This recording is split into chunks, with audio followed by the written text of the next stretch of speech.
ये आकाशवाणी का प्रसारण है विविध भारती।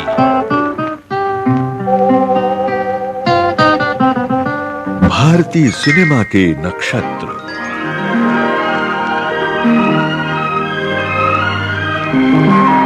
भारतीय सिनेमा के 100 बरस की यात्रा को समर्पित विविध भारती की पेशकश। भारतीय सिनेमा के नक्षत्र।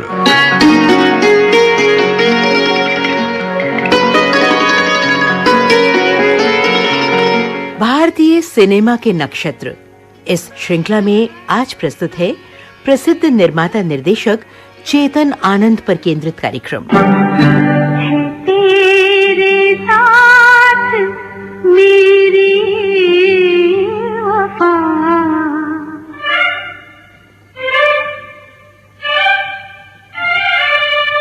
है तेरे साथ मेरी वफा, मैं नहीं तो क्या जिंदा रहेगा प्यार मेरा, मैं नहीं तो क्या। अपनी ही बनाई फिल्म हिंदुस्तान की कसम के इस गीत के माध्यम से जैसे कि कह गए हैं वो, मैं नहीं तो क्या। उनकी फिल्में, उनकी फिल्मों का खुमार, उनकी फिल्मों का फलसफा और रूहानी संगीतकार मदन मोहन का उनकी फिल्मों में दिया सम्मोहक संगीत सब ज्यों का त्यों है। हिंदी फिल्मों को बहुत कुछ देने के बाद भी जिस फिल्मकार का वास्तविक मूल्यांकन नहीं हुआ वो है चेतन आनंद। होके मजबूर मुझे उसने बुलाया होगा, होके मजबूर मुझे। निर्माता, निर्देशक, अभिनेता, कथा, पटकथा और संवाद लेखक चेतन आनंद। क्या कुछ नहीं दिया उन्होंने हिंदी फिल्मों को। देश के लिए पहला कांस पुरस्कार, ग्रॉ प्रीदू फेस्टिवल इंटरनेशनल दो फिल्म पामदोर यानी समारोह की बेस्ट फिल्म लेकर आए वो अपनी पहली ही फिल्म नीचा नगर के जरिए।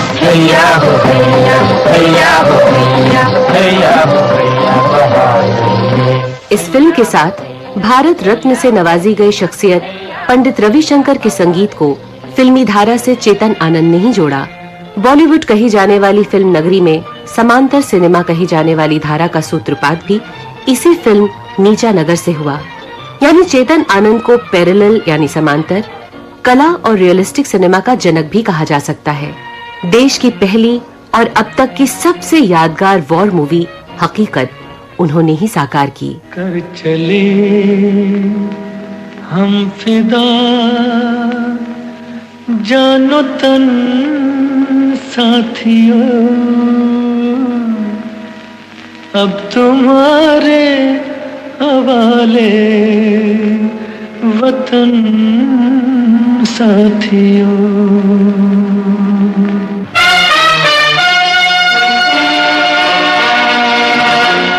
हिंदी फिल्मों की पहली और अब तक की अकेली काव्यात्मक फिल्म हीर रांझा भी उन्होंने ही बनाई।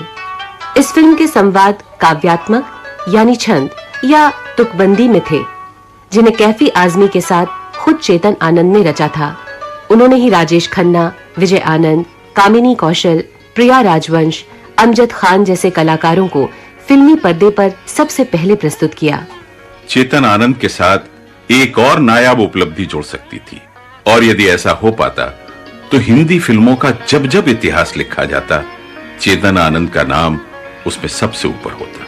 मगर यह हो न सका और उनकी फिल्म आखिरी खत समय पर ऑस्कर रिव्यू कमेटी के सामने नहीं पहुंच सकी। ऑस्कर जूरी से कभी यह पूछा गया था कि बेहतरीन विदेशी फिल्मों की श्रेणी में ऑस्कर पाने के करीब अब तक कौन सी भारतीय फिल्म आकी गई है, तो ऑस्कर जूरी का यही मानना है कि सन 1967 में भारतीय प्रविष्टि के रूप में जो फिल्म ऑस्कर कमेटी के सामने रखी जाने वाली थी वो थी द लास्ट लेटर यानी आखिरी खत। लेकिन कुछ कारणों से वो फिल्म निर्धारित समय पर ज्यूरी के सामने पहुंच नहीं सकी। खैर, इस फिल्म का ये गीत संगीत प्रेमियों के लिए ऑस्कर से कम नहीं है।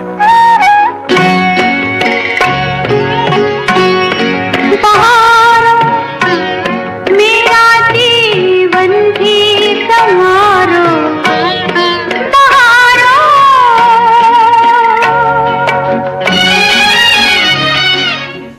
आनंद ने हिंदी फिल्मों को और भी बहुत कुछ दिया है। उनके रूप में भी हिंदी फिल्मों ने देश का पहला साहित्यिक विद्वान पाया। 3 जनवरी 1915 को गुरदासपुर में एक पंजाबी खत्री परिवार में जन्मे चेतन शहर के जाने माने क्रिमिनल लॉयर पिशौरीमल आनंद की 9 में से तीसरी संतान थे। पिता की तरह उनके सबसे बड़े भाई मनमोहन आनंद भी गांधीवादी थे, बल्कि मनमोहन ने तो गांधी जी के सत्याग्रह आंदोलन में हिस्सा भी लिया और जेल में भी रहे। बाद में वो विधायक भी बने। चेतन में भी गांधी के सिद्धांतों का बीजारोपण हो चुका था, जो उनकी पहली फिल्म नीचा नगर में देखा भी गया। लाहौर कॉलेज से अंग्रेजी साहित्य में एमए करने से पहले चेतन आनंद बाकायदा गुरुकुल गए, जहां प्रारंभिक शिक्षा के अलावा उन्हें नैतिक मूल्यों का भी ज्ञान हुआ। सच या झूठ, सही या गलत, प्रेम या ढोंग, मानवता या क्रूरता जैसे इंसानी जज्बों की उनमें गहरी समझ उसी दौरान आ चुकी थी। बड़े कलाकारों को लेकर अपने अंदाज में फिल्में बनाने की कला में वो माहिर तो थे ही, कहानी को दिलचस्पी के साथ पेश करने की कला भी उन्हें खूब आती थी। क्योंकि वो खुद एक्टर थे बहुत अच्छे, और थिएटर में काम कर चुके थे, और लेखक थे, तो खुद अपना डायलॉग लिखते थे और स्क्रीन प्ले लिखते थे। उनको स्क्रीन प्ले डायलॉग की बहुत समझ थी, और फिर अपनी टेक्निक जानते थे। आप हैं चेतन आनंद के सुपुत्र केतन आनंद। मुझे बार बार कहते थे कि सिनेमा इज ए लैंग्वेज, उसको सीखना पड़ता है, और cinema has no rules but you must learn the grammar first. और उनको कैमरे की भी समझ थी, लेंजेस की भी समझ थी, टोटल नॉलेज थी उनकी, और ध्यान से काम करवाते थे एक्टर्स को। कई बार वो खुद डायलॉग बोलते थे कि इस तरह बोलो, क्योंकि वो खुद एक टीचर रह चुके थे एक्टिंग के, थिएटर में काम कर चुके थे, तो उनको सिखाना आता था।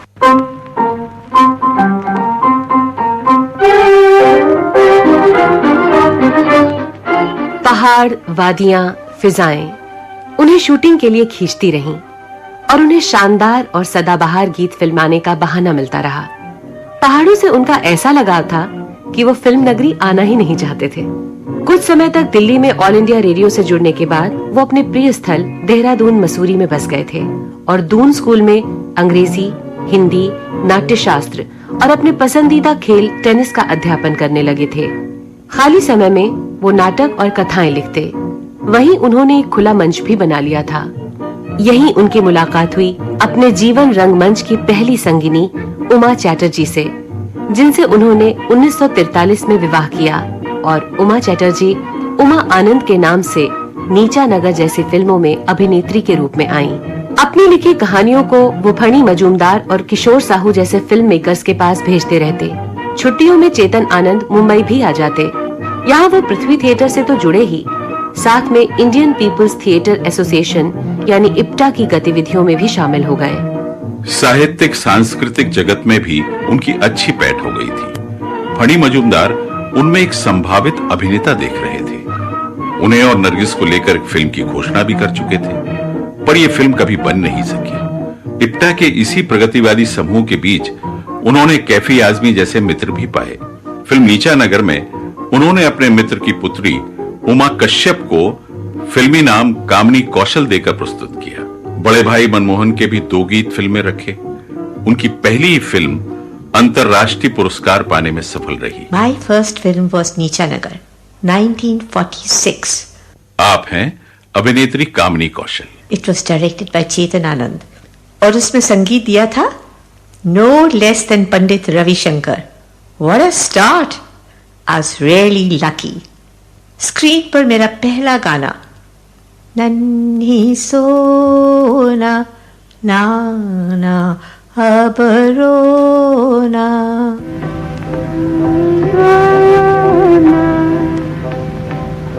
ओ नन्ही सोना नाना अब रोना। उन दिनों ब्रिटिश राज था, और लॉर्ड माउंटबेटन ने यह फिल्म देखकर यह कहा था कि it's a brilliant piece of cinema, लेकिन फिल्म ज्यादा नहीं चली। बाद में तो यह भी हुआ कि इसका ओरिजिनल नेगेटिव ही खो गया। बरसों बाद कोलकाता के कबाड़ी के पास यह नेगेटिव मिला, जिसे मशहूर फिल्मकार सत्यजीत रे के कैमरामैन ने 10 रुपए में खरीद कर इसे फिर दर्शकों तक पहुंचाया। हमारा शहर इधर 3 तरफ से ऊंचे पहाड़ों से घिरा, चौथी तरफ 1000 फुट नीचे नीचा नगर है। अगर फिर इसे उसी तरफ मोड़ दिया जाए तो क्या है?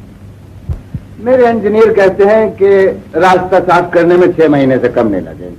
लेकिन रास्ते में इतने मकान तो पड़ते हैं। उनकी फिक्र न कीजिए माया देवी, वो अपनी देखभाल खुद कर लेंगे। पिताजी, अगर नाला नीचे नगर से जाए तो उसको ऊपर से ढका हुआ होना चाहिए। वैसे अगर ये काम अब न हुआ तो फिर कभी नहीं हो सकेगा। क्यों? नीचा नगर वाले शरारत पर आमादा है और हमारे मजदूरों को रास्ता साफ नहीं करने देंगे। फिर बेचारे नीचा नगर वालों को घर छोड़ छोड़ भागना पड़ेगा।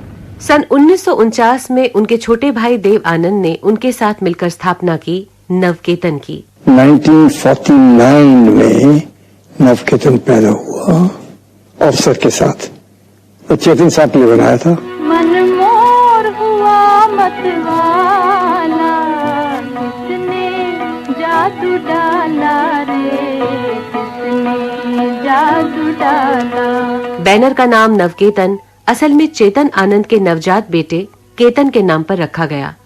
एक लोकप्रिय रूसी कहानी इंस्पेक्टर जनरल पर आधारित फिल्म अफसर का निर्माण हुआ, जिसकी पटकथा भी चेतन आनंद ने पत्नी उमा के साथ मिलकर लिखी। मैं दीवाने एक नहीं माने, करे मन माने मानना, मैं दीवाने। फिल्म बॉक्स ऑफिस पर खरी नहीं उतरी और चेतन आनंद के हाथ निराशा लगी। बॉक्स ऑफिस पर चेतन आनंद का ये अवसर हार गया।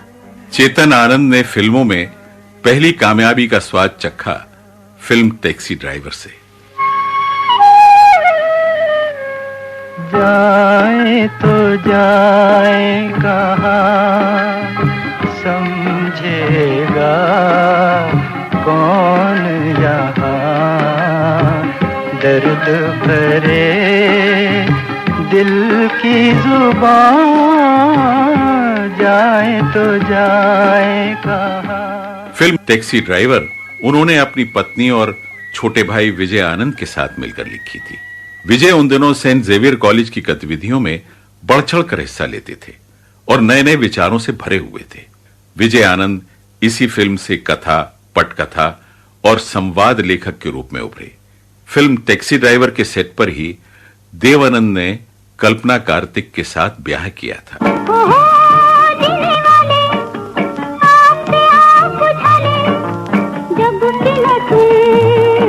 अगली फिल्म जोरू का भाई में चेतन आनंद ने अपने भाई विजय आनंद को बतौर अभिनेता पेश किया। इसी फिल्म में उन्होंने सचिन देव बर्मन के सहायक जयदेव को स्वतंत्र संगीत निर्देशन की जिम्मेदारी सौंपी। बार बार कौन करे, बार बार कौन करे, अब तेरा इंतजार कौन करे। फिल्म जोरू का भाई से ही उन्होंने संकेत दे दिए थे नवकेतन से अलग होने के। सच बतला मुझे जोगी, बलम से बात कब होगी, सच बतला मुझे जोगी। चेतन आनंद के निर्देशित अगली फिल्म थी फंटूश। ऐ मेरी टोपी पलट के आ, ना अपने फंटूश को सता, ऐ मेरी दिलबर इधर नजर कर न जा, बिछड़ कर न जा न जा, ऐ मेरी टोपी पलट। फिल्म फंटूश ज्यादा तो नहीं चली पर सराही गई।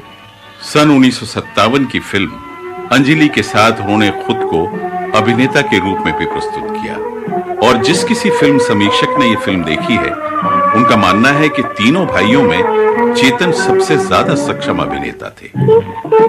दीपक प्यार करे, जब लाख पतंगे चलते हो, किसको दीपक प्यार करे। सन 1957 चेतन आनंद की जिंदगी में बड़ी उथल-पुथल भरा था। पत्नी उमा से तलाक हुआ, उनकी अर्पण और अंजलि जैसी फिल्में बुरी तरह से फ्लॉप हुई। भाइयों देव और विजय से भी दूरियां बनने लगी थी।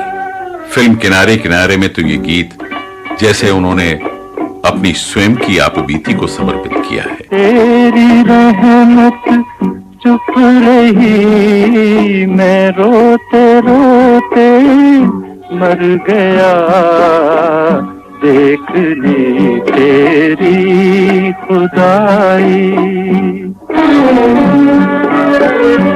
फिल्म किनारे किनारे के बाद चेतन आनंद ने अपना बैनर स्थापित किया। चूंकि पहाड़ों के साए में रहना उन्हें बचपन से ही अच्छा लगता था, तो अपने बैनर के लिए वो हिमालय फिल्म से बेहतर क्या नाम चुन सकते थे। राष्ट्रीयता और देशभक्ति को समर्पित फिल्म हकीकत उनके बैनर की पहली फिल्म थी। अब देखिए, हकीकत इस आइडिया की जड़ जाती है जब उनके पिताजी गांधी जी के साथ सत्याग्रह मूवमेंट में जेल गए थे, और उनके बड़े भाई भी। आप हैं केतन आनंद। उस वक्त से इनके दिल में ये एक बात बैठी थी कि इन लोगों ने अपने देश के लिए इतनी बड़ी पेट्रियोटिक चीज की है और मैं रह गया, तो मुझे भी कुछ करना है एक दिन। और जब ये हादसा हुआ 1962 में और नेहरू जी का दिल टूट गया, और ये लोग नेहरू जी के बहुत करीब थे, तो उनको ये फील हुआ कि भाई ये हादसा जो है इसको पर्दे पर लाना चाहिए, दिखाना चाहिए लोगों को, इसलिए उसका टाइटल हकीकत रखा। फिर इन्होंने प्रताप सिंह कैरों को एक चिट्ठी लिखी कि मैं आपके पंजाब का एक बेटा हूँ, मुख्यमंत्री थे उस वक्त, और मैं नेहरू जी के लिए करना चाहता हूँ, क्योंकि उनको पता था प्रताप सिंह कैरों नेहरू की काफ़ी करीब है। बहुत उन्होंने हेल्प किया, क्योंकि नेहरू जी भी चाहते थे कि लोगों को बताया जाए कि ये क्या हुआ था। अब हकीकत की खूबी ये, मैं तो था नहीं उधर, लेकिन लोग जो वहाँ गए थे वो ये मुझे बताते हैं कि उनको ये अस्थमा का प्रॉब्लम बहुत रहता था, और वो आहिस्ते आहिस्ते चल चल के पहाड़ियाँ चढ़ते थे और अपने शॉट्स लेते थे, और वो ऑक्सीजन की कमी होती थी उधर, और रात को अपने सीन्स चेंज करते थे, लिखते थे, क्योंकि नई नई कहानियाँ ऊपर आने लगती थी। सिपाहियों के साथ जो बातचीत चलती रहती थी, तो नए नए इंसिडेंट्स वो इनकॉर्पोरेट कर लेते, अपनी कहानी में जोड़ देते थे। और आज अगर आप देखो हकीकत को, तो ये आदमी दंग रह जाता है कि भाई एक आदमी ने एक सिंगल कैमरा, मिचेल कैमरा के साथ ऐसी शूटिंग कैसे कर ली। सर, हमारा एक एक जवान उनके 20-20 के बराबर है, ये साबित हो चुका है। हमें काउंटर अटैक करने की इजाजत दी जाए, हम चौकी नंबर 1 को वापस ले सकते हैं, मुझे यकीन है सर। लेकिन मुझे खबर मिल चुकी है कि दुश्मन तुम्हें चारों तरफ से घेर रहा है। सर, मैं कैप्टन बहादुर सिंह का इंतजार कर रहा हूँ। मैंने उसे मैसेज भेजा था, मुझे यहाँ मिले, वो आता ही होगा। बहादुर अभी तक नहीं पहुंचा? सर, हवाई जहाज से खबर आई है। टाइगर, अभी खबर मिली है कि दुश्मन चारों तरफ से तुम्हारे नजदीक बढ़ रहा है, वो 2000 के करीब है, तुम जल्दी वहां से निकल आओ। सर, बहादुर के पास सिर्फ 2-4 जवान हैं, मैं उसे कैसे दुश्मन के हवाले कर जाऊं? एक आदमी की खातिर इतनी जानें खतरे में नहीं डाली जा सकती। और उनके एक्टर्स जो थे, उन्होंने सब ने मिलिट्री के साथ ट्रेनिंग ली थी। आप हैं चेतन आनंद के सुपुत्र केतन आनंद। 3 months they were trained before he went up. How to walk, how to talk, how to sit, how to salute, how to parade, how to shoot a gun, how to, सबको training दी थी। हो सकता है ये घेरा 2-4 दिन में हट जाए, लेकिन एहतियातन हमें होशियार रहना होगा। इसलिए तुम मेरे साथ 2 नंबर चौकी चलोगे, वहाँ हमारे पास और जवान भेज दिए जाएंगे। मेरी गैरहाजिरी में चौकी के तुम कमांडर हो। Yes sir. अगर कोई गड़बड़ हो, होशियारी से काम देना। सर, आप फिक्र मत कीजिए, हमारा एक एक जवान के 20-20 के बराबर। कर चले हम फिदा जानतन साथियों, अब तुम्हारे हवाले वतन साथियों। फिल्म हकीकत में कई कलाकारों को ब्रेक मिला। संगीतकार मदन मोहन भी इस फिल्म से बतौर अभिनेता स्थापित हो सकते थे, क्योंकि चेतन आनंद उनके मोहक व्यक्तित्व से बड़े प्रभावित थे, और मदन मोहन के पास फौज में काम करने का अनुभव भी था। पर लद्दाख जाने वाले हवाई जहाज को खराब मौसम के चलते रद्द करना पड़ा। अगली फ्लाइट अगले हफ्ते थी, इतना इंतजार नहीं किया जा सकता था, और इसलिए मदन मोहन के लिए निर्धारित भूमिका विजय आनंद से करवा ली गई।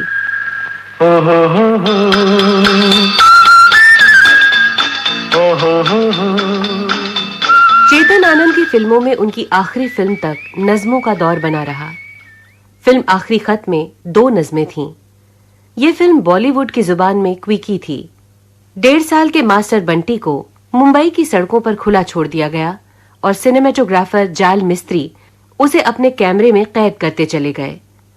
फिल्म फटाफट बनाई जा रही थी, इतनी जल्दी कि इधर फिल्म की शूटिंग चल रही थी, उधर फिल्म की कहानी पर काम चल रहा था, क्योंकि तब तक कहानी भी तैयार नहीं हुई थी। फिल्म आखिरी खत के बारे में बोलते हुए केतन आनंद: आखिरी खत भी एक 15 महीने के बच्चे की कहानी थी और उनका कैमरा उनकी कलम थी। और जैसे जैसे बंटी सोता था उसको यूनिट अरेस्ट करता था, जब वो जाग जाता था जहां वो जाता था कैमरा उसको फॉलो करता था, कभी कभी छुप छुप के, कभी कभी ओपनली। तो स्पॉन्टेनियस सिनेमा था वो। कभी कभी वो बच्चे को छोड़ देते थे, हालांकि यूनिट के लोग इर्द गिर्द घूमते रहते थे कि अगर कोई भीड़ से आके बच्चे को उठा लेता है तो मेरी कहानी बदल जाएगी, वहां से मैं बदल दूंगा, एक सीन बना दूंगा कि किसी ने उठाया और ले गया घर। लेकिन ऐसा नहीं हुआ। मेरे चंदा, मेरे नन्हे तुझे अपने सीने से कैसे लगाऊं, सोनी गोदी में कैसे उठाऊं। चेतन आनंद की हीर रांझा की नज़्मों का तो कोई जवाब ही नहीं। वास्तविक रचयिता वारिस शाह की हीर रांझा चेतन आनंद ने अनोखे ढंग में पेश की। हीर रांझा बड़ी खूबसूरत फिल्म थी, बहुत प्लान करके बनाई थी। हीर रांझा में बहुत प्लानिंग गई थी क्योंकि इसमें बंदिश थी शायरी की। उन्होंने जिद की कि वारिस शाह ने एक गीत लिखा था। आप हैं केतन आनंद। उन्होंने कहानी नहीं सुनाई थी, ये प्रोज नहीं है, पोइट्री है। तो अगर मैं वारिस शाह की कहानी लेता हूँ तो मैं उनकी इंसल्ट करता हूँ अगर मैं पोइट्री में नहीं बनाता तो मेरी पूरी फिल्म एक शायरी होगी। तो उन्होंने कैफी आज़मी को चैलेंज दिया कि आप लिखोगे। तो फिर उन्होंने प्लानिंग की, फिर उन्होंने कहा ठीक है, डायलॉग ऐसे लिखे जाएंगे जो बोले जा सकते हैं। तू जब आ जाती है पास, भूख मर जाती है, जाग उठती है प्यास। प्यास तो लस्सी पियो, लस्सी भी है। तुझ में भोलापन भी है, शोखी भी है। देख सकती काश अपना हुस्न मेरी आंख से, तूने सब पाया है, आशिक की नजर पाई नहीं। जब से देखा तुझको दुनिया की तरफ देखा नहीं, जब से चाहा तुझको अपनी याद भी आई नहीं। तुझको पाना जिंदगी है, तुझको खोना मौत है। चेतन आनंद अब अपनी 2 महत्वपूर्ण फिल्मों पर काम कर रहे थे और ये फिल्में थी हिंदुस्तान की कसम और हंसते जख्म। फिल्म हिंदुस्तान की कसम के लिए उन्होंने सन 1971 के भारत पाक युद्ध में शामिल किए गए नेट, हंटर, MiG-21, Su-7 या सुखोई जैसे लड़ाकू विमानों का वास्तविक चित्रण किया। मिग विमानों को तो फ्लाइट लेफ्टिनेंट समर शाह और मनवीर सिंह ने ही उड़ाया, जो इन्हीं विमानों से सन 1971 के युद्ध में ऑपरेशन कैक्टस लिली के तहत हिस्सा भी ले चुके थे। फिल्म का संगीत बेहद सराहा गया। हर तरफ अब यही अफसाने हैं, हम तेरी आंखों के दीवाने हैं, हम तेरी आंखों के दीवाने हैं। हर तरफ अब यही अफसाने हैं। चेतन आनंद ने देह व्यापार में ढकेल दी गई स्त्री पीड़ा से जुड़े विषय को लेकर फिल्म बनाई हंसते जख्म। इस फिल्म में उनके करीबी दोस्त बलराज साहनी ने अपनी खोई हुई बेटी की तलाश में डूबे पुलिस अफसर की दिल छू लेने वाली भूमिका निभाई। बाप का नाम नहीं है। करती क्या हो? नफरत। कोई काम पेशा धंधा करती हूँ। क्या करती हो? धंधा करती हूँ। मजाक बंद करो लड़की। अपना जिस्म बेचती हूँ, इसे आप मजाक समझते हैं? ऐसी बातें करते हुए तुम्हें शर्म नहीं आती? पुलिस स्टेशन में खड़ी हूँ, सच बोल रही हूँ, फिर शर्म किस बात की? तुम्हें मालूम है ये पेशा करती हुई पकड़ी जाओ तो तुम्हें सजा मिल सकती है। पकड़ी जाऊंगी तो सजा भुगत लूंगी, बहुत सी बातों से छुटकारा मिल जाएगा।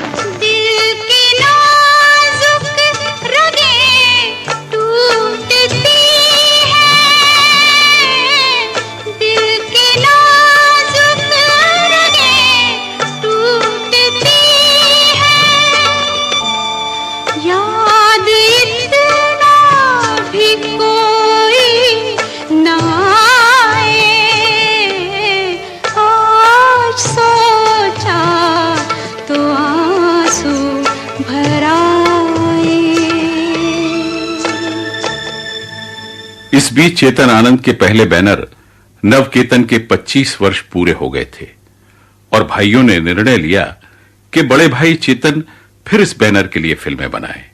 एक था राजा नाम की फिल्म की तैयारियां शुरू हुई, लेकिन देव आनंद इस विषय से प्रभावित नहीं थे। इसीलिए 2 ऐसी फिल्में घोषित हुईं जो इसी बैनर की शुरुआती फिल्मों का रीमेक थी। टैक्सी ड्राइवर के रीमेक के रूप में जानेमन बनाई गई नवकेतन के बैनर पर, और अफसर के रीमेक के रूप में साहेब बहादुर बनने लगी हिमालय फिल्म्स के साथ। चेतन आनंद ने इसी बीच पुनर्जन्म पर आधारित एक फिल्म डायरेक्ट की, कुदरत। हमें तुमसे प्यार कितना ये हम नहीं जानते, मगर जी नहीं सकते तुम्हारे बिना।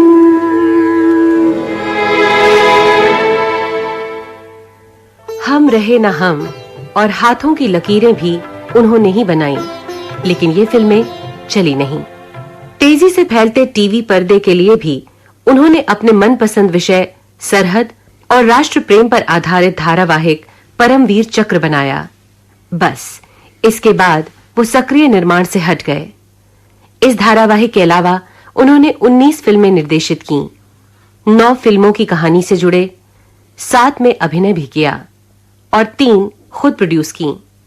हकीकत सिर्फ नामांकन पा सकी, लेकिन उनकी किसी फिल्म ने कोई फिल्म फेयर पुरस्कार तक नहीं जीता। ना ही बतौर निर्देशक वो किसी अवार्ड जूरी को प्रभावित कर सके।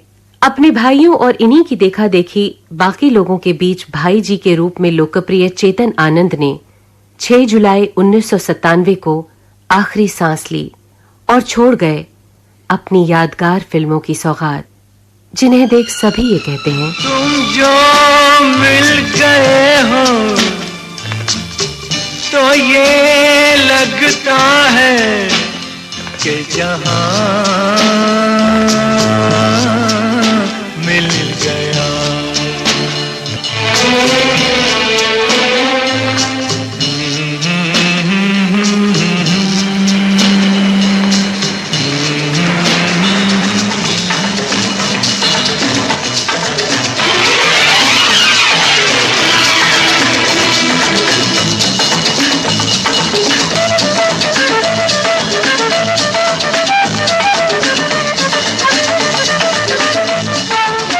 भारतीय सिनेमा के नक्षत्र।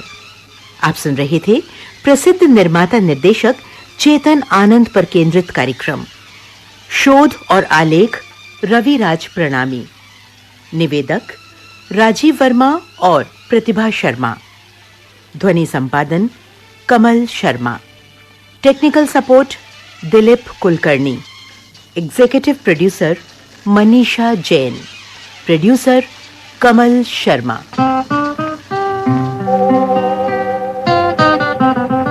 भारतीय सिनेमा के नक्षत्र।